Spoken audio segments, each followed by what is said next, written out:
Howdy y'all, my name is Charles Cruz, CREWS, not like Ted. I am a retired chemical engineer at an early age because I learned very well from a very good school. Unfortunately, it wasn't HISD, but I value public education, and I'm here to speak on behalf of folks that couldn't be here today. I'm from Baytown, Texas. These are the words of teachers who could not be here either because of mandatory NES faculty meetings on Thursdays or because they are too afraid. Teachers report that Amplify and Eureka lessons are full of mistakes, especially in math. Chemical engineer. A veteran teacher reports children are falling asleep on her for the first time ever. One teacher says she is tired of feeling like a robot and her children are not learning. A pre-K teacher has been told to keep lights on during nap time. A kinder teacher is scared to sit down even briefly. Teachers describe the situation as a mess, a nightmare, and talk about leaving mid-year.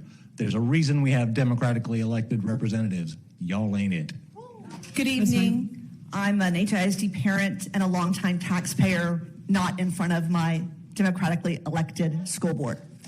I'm here tonight to speak on behalf of a teacher who, like many others, cannot be here because of their duties and their fear of retribution. That teacher says this: for the last 3 weeks, everyone at my school has been told to use multiple response strategies every 4 minutes.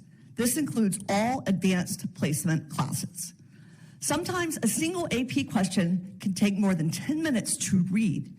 The district mandated pacing and use of an MRS every 4 minutes leaves no time for assignments with any depth or complexity. Usually 3 weeks into school, I'm getting to know my students' strengths, weaknesses, and writing abilities, but not this year. Secondly, the district set unrealistic teacher expectations for AP tests with 80% passing rates when many national passing rates are not even 45%. As a parent, I'm appalled by... But for the last week, I've had a kid that cries every morning and every evening, crying not to go to school and begging not to go in the morning. She says school's boring, she's not learning, and she would rather be homeschooled at this point, which is really the opposite of what you guys are trying to do, which is keep kids in the district. She's miserable. Her confidence is plummeting, and she's starting to lose her joy for learning, which is the opposite of what we want with learners, right? She's a student at a non-NES school, it's not an NESA school, but she's still subjected to this curriculum that is just disengaging, aggressive, and honestly, it's drill and kill. Let's be honest. She's already doubting her ability to learn, and it's all thanks to this method. So this DOI plan gives the superintendent unbridled access and to change district procedures and standards at his whim. It allows Mike Miles, who utterly failed at being superintendent in Dallas ISD, the ability to circumvent the laws that are meant to protect our kids. It gives him, whose only experience in education prior to being a superintendent was running a consulting service for charter schools. Shocking.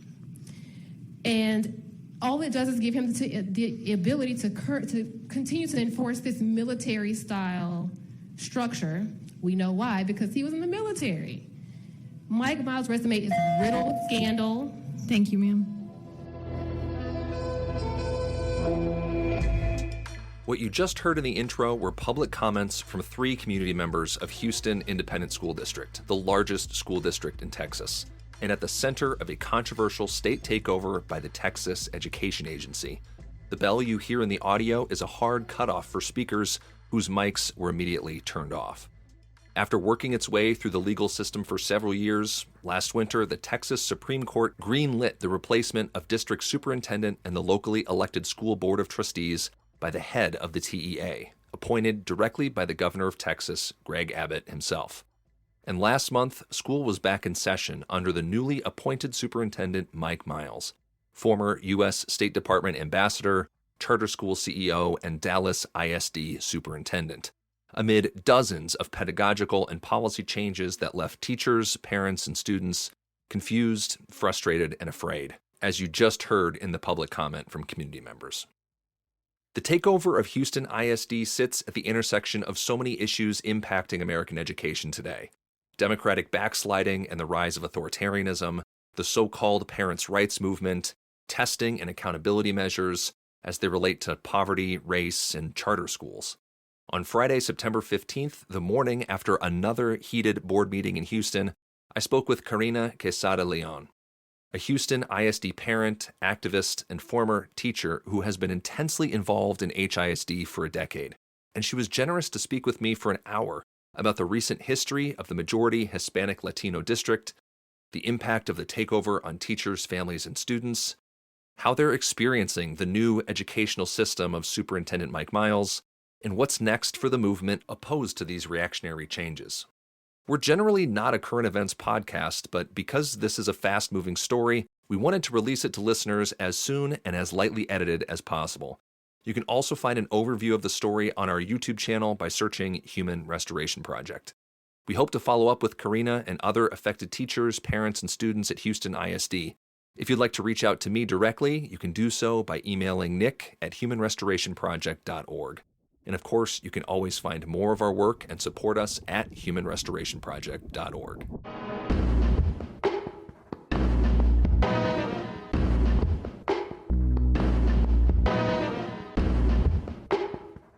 I am Karina Quesada, and I have 3 kids in HISD. I used to teach. I taught for about 10 years in Pasadena ISD.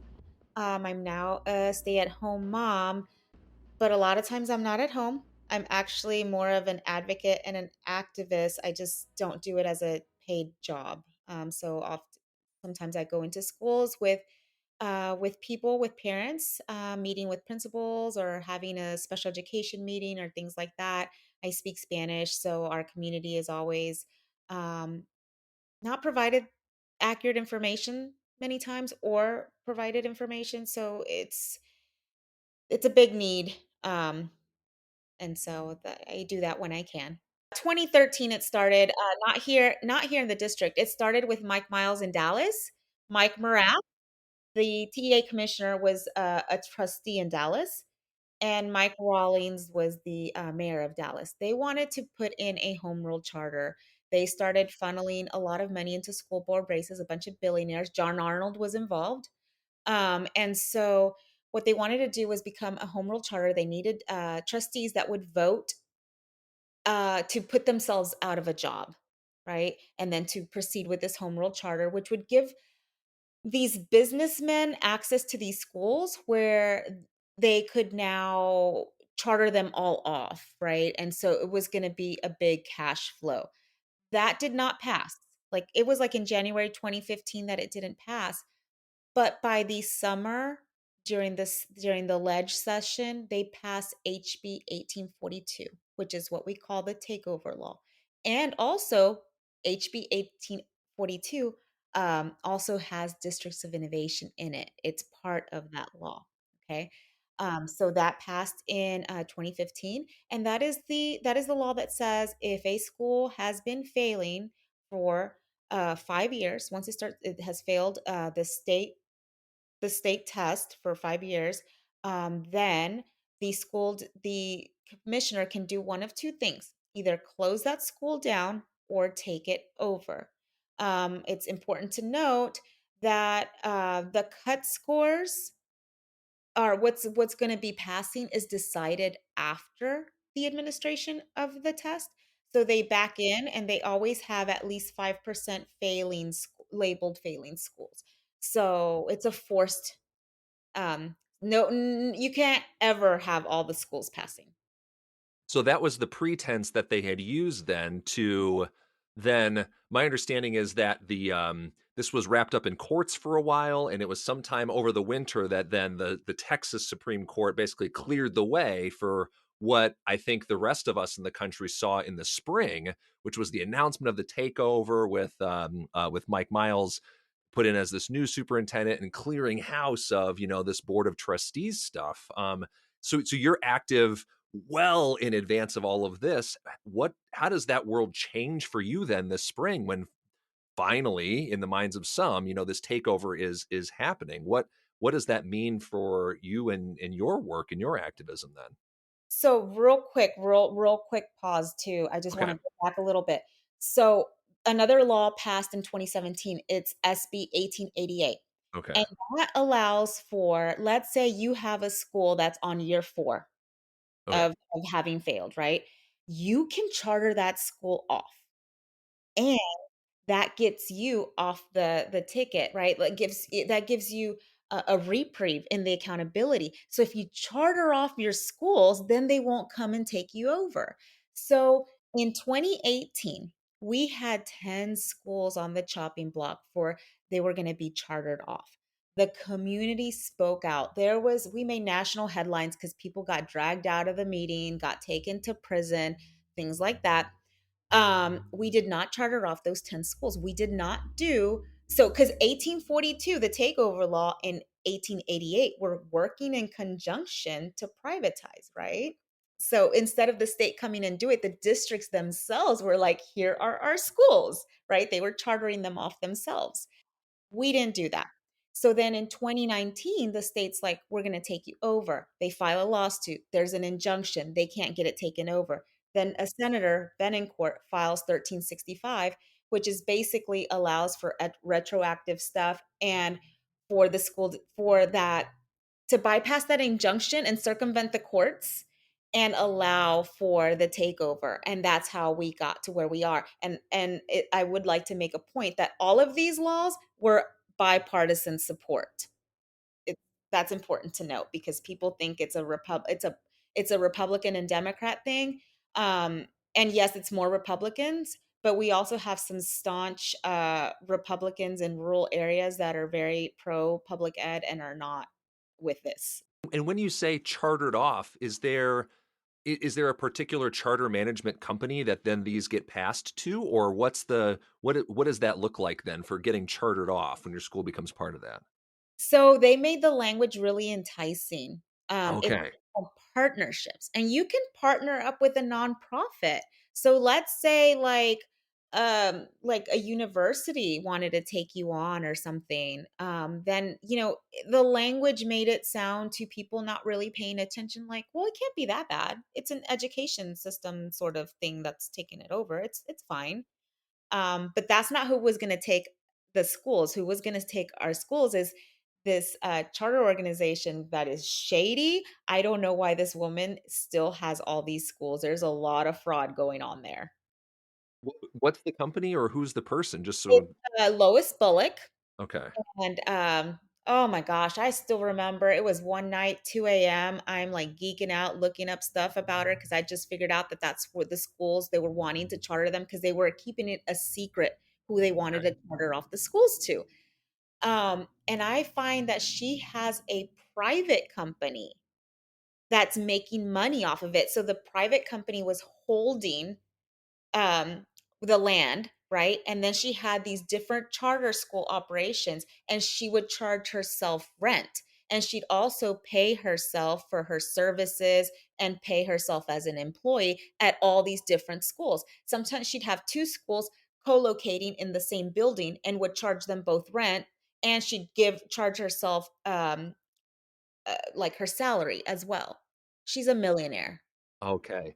And I just Googled, is it like Energized for Yes. Excellence Academy Inc? Energize Okay. them and yes. Yes. Okay. There are a lot of articles about this. One is energized contract is a noxious, corrupt weed energized to exploit. So it seems like, yeah, there is a lot of interesting and that to me, from my perspective, that's just baked into it. Anytime that you're in the business of privatizing, of course, people are going to be looking to take a slice off the top or try to figure out a way to funnel more funds. Those stories are everywhere. So it's wild that more people weren't hip to that. In my look at I guess the takeover, the heated school board meetings, et cetera, this really seemed like something that is being done to parents. Of course, from what I can tell, parents are willingly admitting that, of course, not everything is perfect. That some changes need to be made. This seemed like a bridge way too far. Something done to parents and the community against their wishes. Is that a correct characterization? Absolutely. I will be the Okay. first to say that our school district before the takeover had issues. Right. Major issues of inequality and it's inequitable. inequitable. Um, the funds that are dedicated to some schools, like you have this, the one that I hate the most is the HSPVA, the one for the performing arts, and all this money goes to it. And they even, kids audition to be into that school from the district, and then they won't take them. They'll take kids from another district before they take some of our kids. And then you have kids schools down the street that don't have their basic needs met. They don't have basic things. And so I will be the first. But what they're doing now is just exasperating like the issues that were. And now it's like you have no recourse. There is no accountability. If you don't like something, who what can we do? Before, with the elected board, we can come in mass and we can say, we don't like this, we're upset, we don't like it, we don't like it. And that school board trustee, if he or she saw a lot of people that were in her district, their constituents, they might change their vote, right? Because at the end of the day, they are going to run for reelection, right? So they're accountable to us. Now they're not accountable. The board of managers is not accountable to us. Mike Miles is not accountable to us. So when we go, it's like there nothing we say matters to them. Yes. Because of the way then that the takeover proceeded over the spring, is that my understanding is that Mike Miles and the board of trustees are appointed by the governor. Is that a correct way to understand it? Or what's the process by which like the democratically elected people are out, and how does the new board, who is not responsive and responsible to you all as Houston parents, how do they get put in charge then?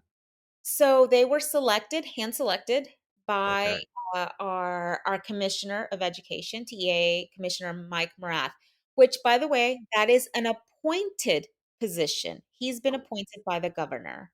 Okay. Okay. So at the end of the day, the big bosses are Mike Morath, and his boss is Greg Abbott.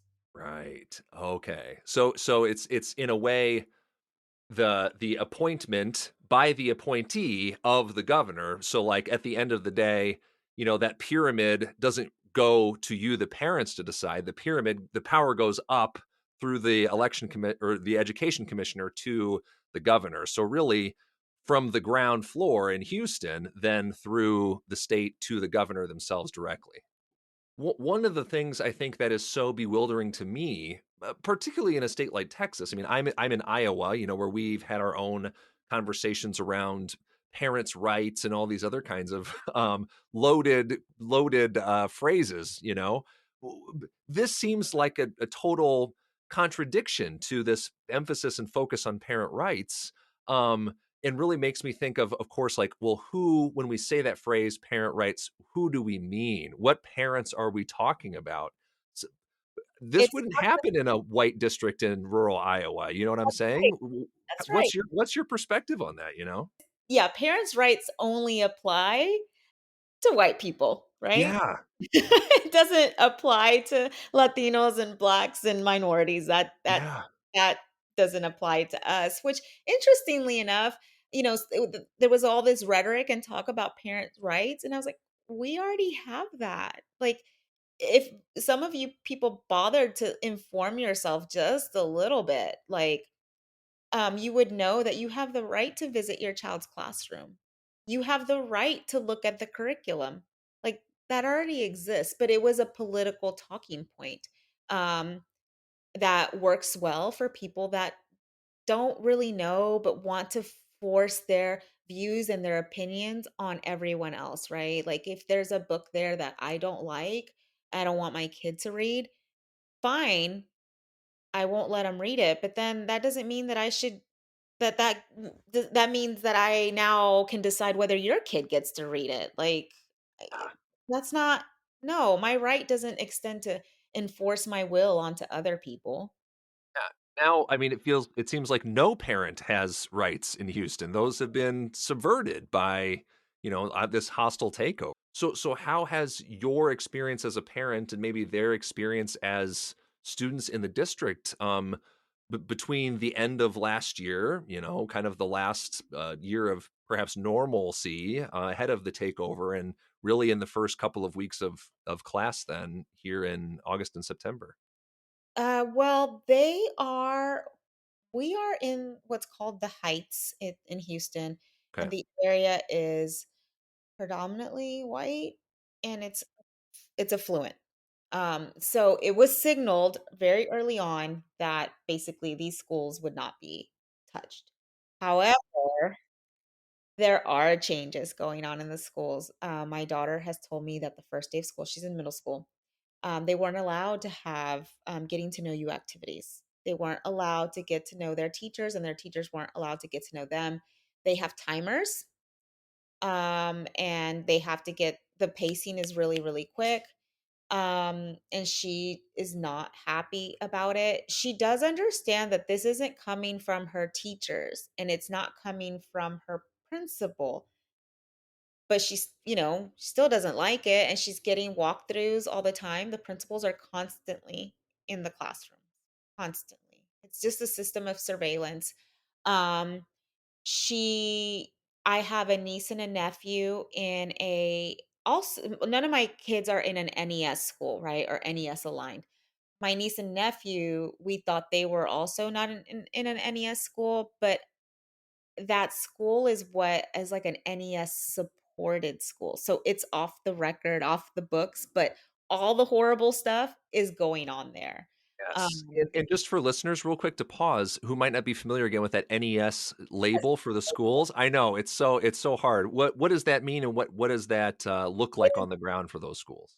That is Mike Miles. That's what he called the 28 schools is new education system. And the Okay. new education system consists of 4-minute timers where you do demonstrations of learning, you do multiple response strategies where kids have to stop, the teacher has to stop every 4 minutes, whatever it is that she's teaching, and do some work and write on index cards that like teachers joke that they should have bought stock in with the index card companies because they're going through so many of them. um so there's the NES schools. Oh, and their libraries were removed, and they're, well, not the physical library, but books were taken out. They've left some books maybe here or there, and the bookshelves are like facing against the walls, and now those are teams. They're called team centers, which is really a detention center. So if a child acts up, they get sent into this room that is the library. They used to be the library. But also another thing that I found out is that, let's say your 9-year-old, gets removed from the class. So now they have to go into the library where they have their computer, and they will get to zoom in and watch the class, right? But not only that, so their image is now blasted in their classroom on a wall. So they're projected into the class as Yes. well through the They're- Zoom. yes. Oh, Yes, and so not only was there a spectacle of like you got to go to the Zoom room, you get zoomed back in. So we're all still very cognizant of the fact that little Jimmy over here misbehaved, or for whatever reason had to leave. oh, and you can't tell if you're being projected on the wall. You can't tell what the reaction is or what people are saying about you or anything else in the room. And The NES schools are also the same thing, except the only differences there is the NES schools had to have the teachers all got let go. They had to reapply for their jobs. The NES aligned, those are the ones that their principals volunteered and volunteered because teachers have principals have been removed from their positions that were resistant. So there are some volunteer schools that are now NES aligned, and those they didn't have to reapply for the jobs. The teachers didn't have to do that, but they do have the Zoom rooms as well. So, and the teachers don't have the added pay. So apparently the NES schools had extra pay, which also is a point of contention because what they were advertised as what they were going to get paid is not in actuality what they're getting paid. So, am I right to understand then that basically there's like two tiers of schools within Houston ISD then? Because there would be the non NES ones, which are, is it just business as usual? And then the NES ones? Oh, okay, three. Because then you've got the, there's okay. NES aligned, the secret NES supported, and the non-NES. Oh, Lord. Okay. And it's just kind of my guess is that those are probably based on like socioeconomic, demographic breakdowns. I would guess that the more affluent, whiter schools are probably on the less restricted side, and then the non-white, lower socioeconomic schools are probably closer to the more, I don't know, it's like a prison style model almost based on what I can tell, honestly. And yeah, well, have you gotten feedback at all from have you heard anything else from other parents or other students and people about just how these first couple weeks have gone? I've read the posts and the, I guess, horror stories. What have you heard on the ground?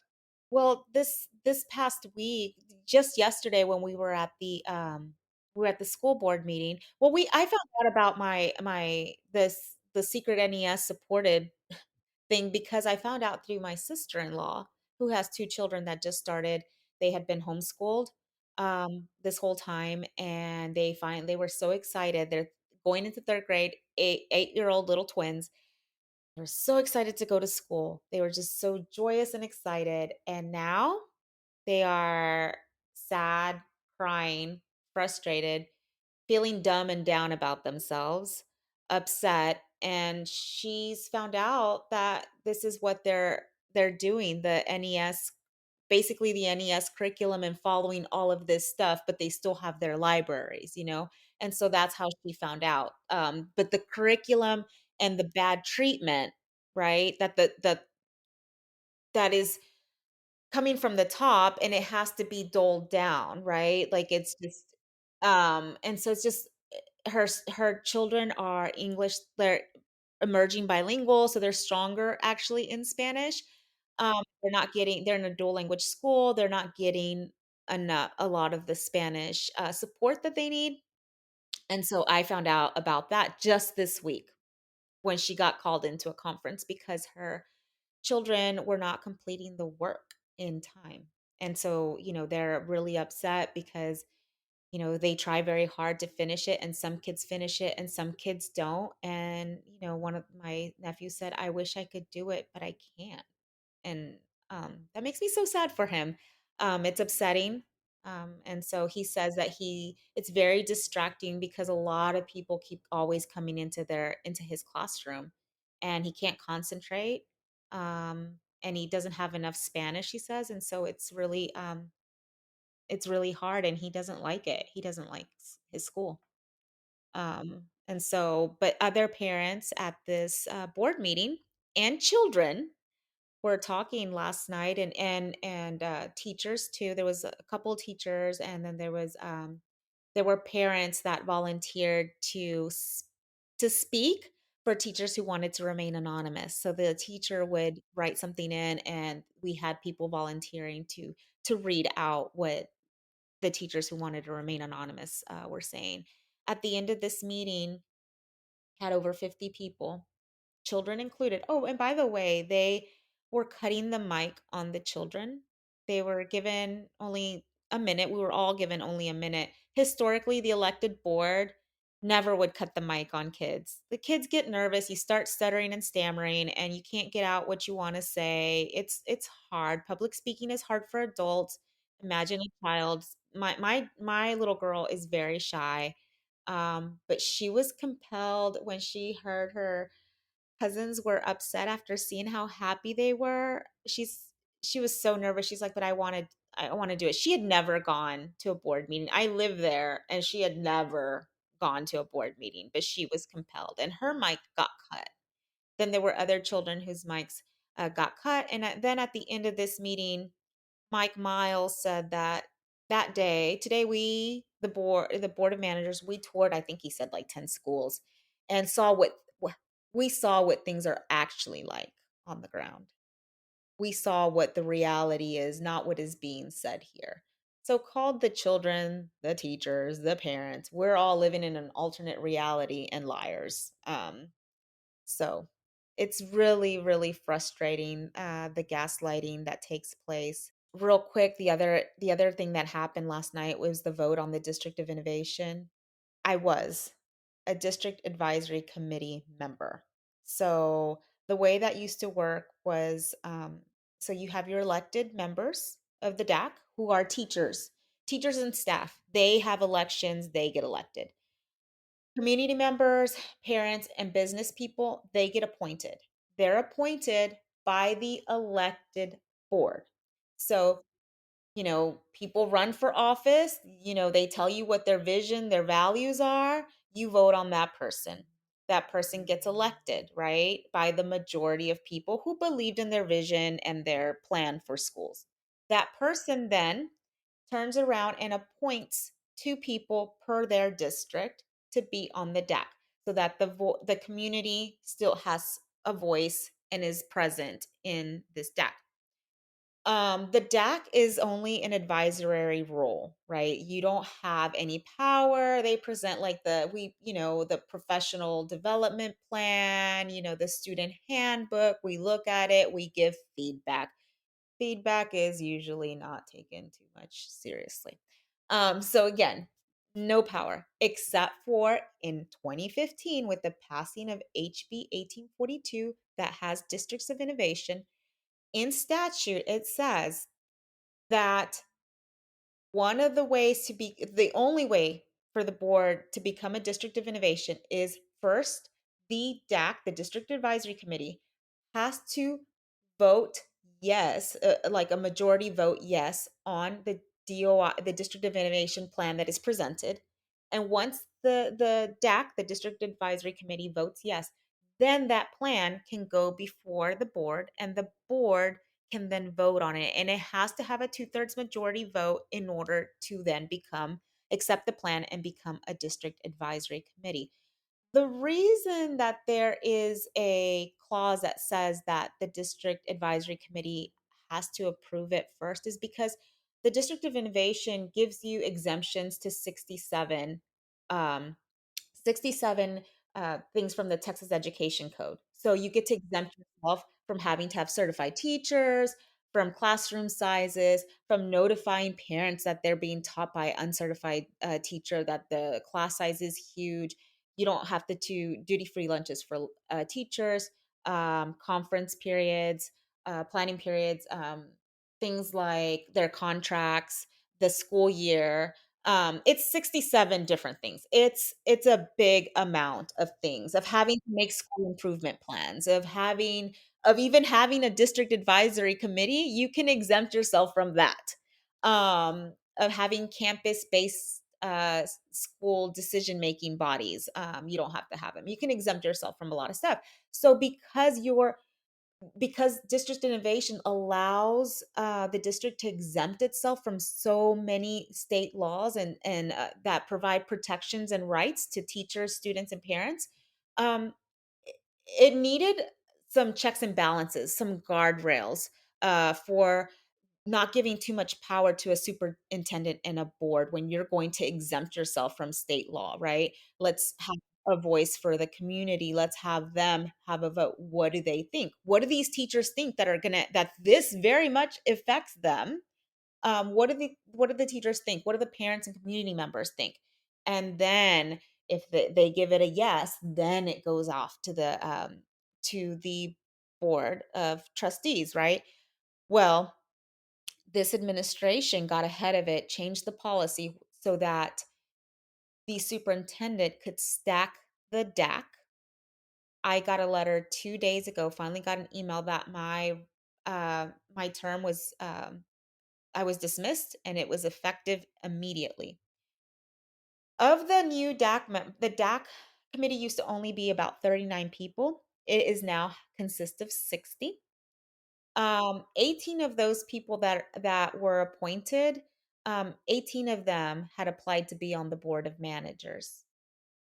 All the people that voted no on district that were on that DAC that voted no to District of Innovation in 2021 because it had come before our our advisory committee. It had come before it before, and we voted no. Those of us that voted no, we got dismissed. The elected teachers, they're still there because they couldn't, but we were let go. There are at least 3 or 4 people that were on there, other parents, moms, that were very pro takeover, very pro districts of innovation. They're still there. So They stacked the deck so they could get it done. So is that a done deal then as of the board meeting last night, as far as some those schools becoming, or I guess the district becoming District of Innovation then? Is that a done thing, or what's the next step for that? we're in the process of checking boxes, right? They're in the Okay. and they're in the process of checking boxes. So they now named their committee, the planning committee for like what is the District of Innovation plan? What's it going to look like, right? Are you going to check off all the exemptions, or which exemptions are you going to claim? Right? So yesterday was a public hearing on that. And so one of the things it was, they told us on Monday that it was going to be on Thursday, and then did it at 4 p.m. It's obvious you don't tell me without telling me that you don't want to hear what people want to think about this. And also tell us what exemptions other than early start to the school year. There were no exemptions. So how can we provide like meaningful comment on something when we don't know, we don't have a clue as to what you plan on putting on there? So that was they picked, so this is something curious. They picked the people that are going to make this plan. One of the people they picked one of their own. So one of the board of managers is on the the DOI, the Districts of Innovation planning committee as well. So Interesting. so it's pretty much just rubber stamping the process now. They know what they want, and they're just gonna check the boxes to make sure that they have all their legal ducks in a row and everything else. They probably have to have so many hearings and have to do everything else. That is ready to go. Everything is ready to go. The plan just needs to be developed. Once it's developed, it goes before the DAC.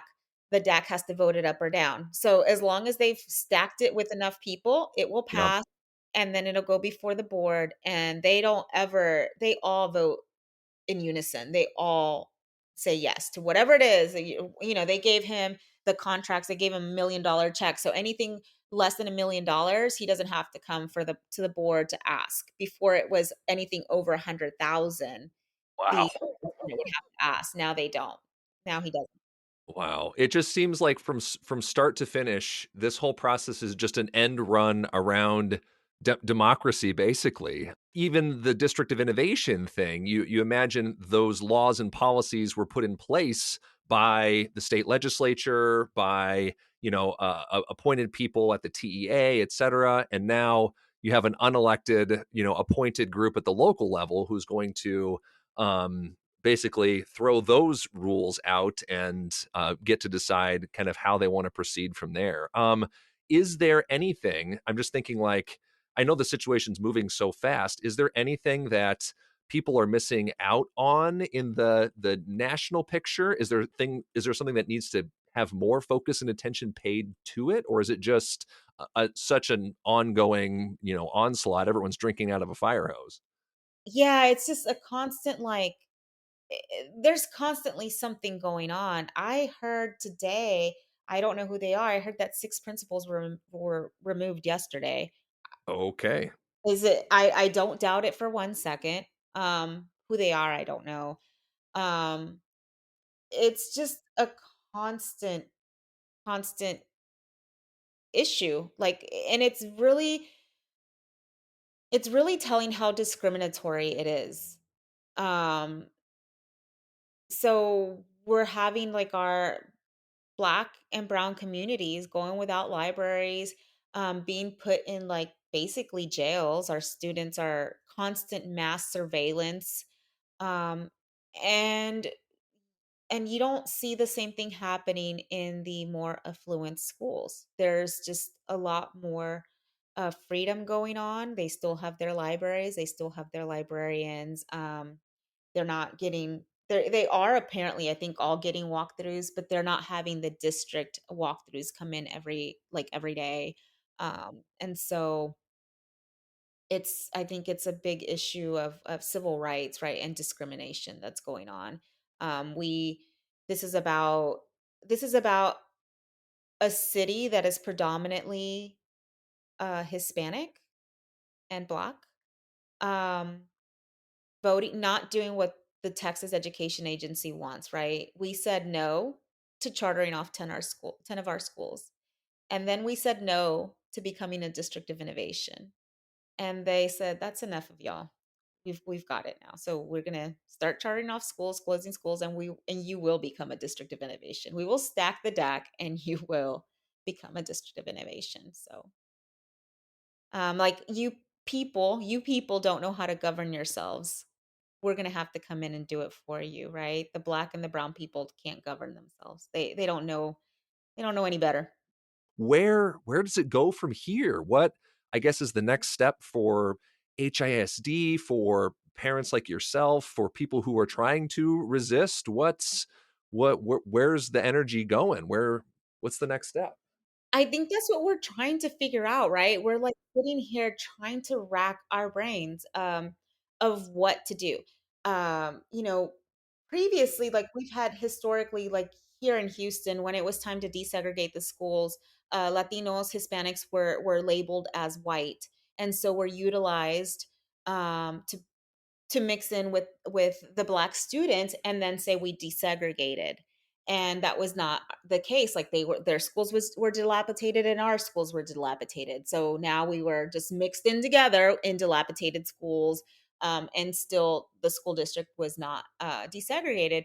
So there was a movement by the Mexican Americans and Mexicans, and they started, this was I believe in the 60s, huelga schools, so strike schools. So they pulled their kids out of school. However, something like that I think would not work since we're trying to privatize and destroy public schools. So I don't know if pulling our kids out of school is maybe plays right into it. But my point is, I think we need to figure out some type of direct action. We are going to the school board meetings, and again, not for their benefit, but for everybody else, and to get media attention and to continue putting that press and that pressure and shining a light on the darkness that is going on. Um, but I think it's going to take some type of direct action. What that action is we're trying to figure that out, and we don't, I believe, have the infrastructure or like the systems in place, because we're trying to come together because Houston is huge, right? And we have a ton of schools, like to be able to like amass the amount of people that we might need to amass in order to affect change. It's going to take a little bit of time, I think. But I'm thinking it's probably going to take some type of radical direct action. Is there a place that where people can just follow what's going on? I know that I've followed like the Houston Education Association account on Twitter. That's been very effective. Are there other places you would recommend people, if they're listening to this, to either check out, or if they're local, even in Houston or adjacent cities, to kind of see and follow what's going on? I would say Houston Community Schools for Public Education.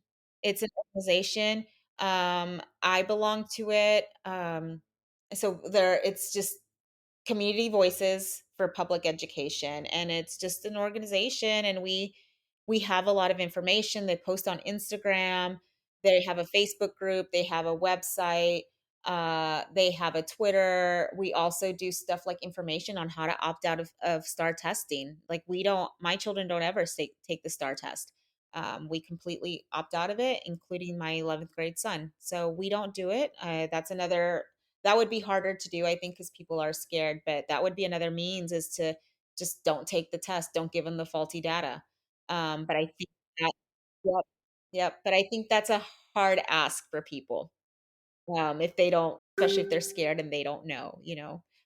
But we do have trainings. We do help people. We know where the letters are. Another organization that does strictly with opting out is um, Texans Against the Star or something like that. It's on Facebook. They do an amazing job, but it's not. That's Texas.